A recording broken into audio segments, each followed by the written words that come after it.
Pemirsa, puluhan warga yang mengatasnamakan suara rakyat menggelar aksi demo di depan kantor Bupati Ogan Ilir. Warga meminta PJS Bupati untuk menstop pembangunan klinik ataupun rumah sakit tanpa izin.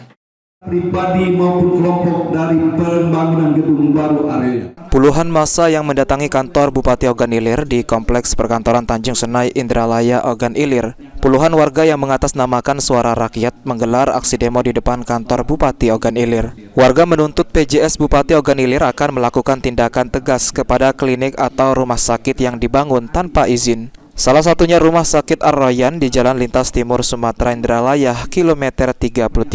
Massa mendesak PJS Bupati untuk meninjau ulang sesuai atau tidak perizinan IMB, izin AMDAL dan izin pengelolaan limbah B3, pembangunan klinik atau rumah sakit yang ada di wilayah Kabupaten Ogan Ilir. Terkhusus pembangunan Rumah Sakit Ar-Royan yang diduga tidak memperhatikan aspek-aspek peraturan Menteri Kesehatan tentang persyaratan teknis bangunan dan prasarana rumah sakit. Puluhan massa ini diterima langsung Asisten 1 Pemerintah Kabupaten Ogan Ilir, Diki Salendra. Menurut Diki, permasalahan ini akan ditindaklanjuti Pemerintah Kabupaten Ogan Ilir.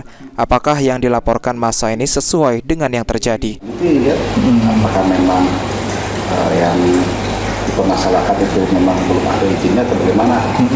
Kalau memang ternyata sesuai dengan yang disampaikan, tentu pemerintah kabupaten nanti akan mengambil langkah-langkah sesuai dengan apa yang berlaku.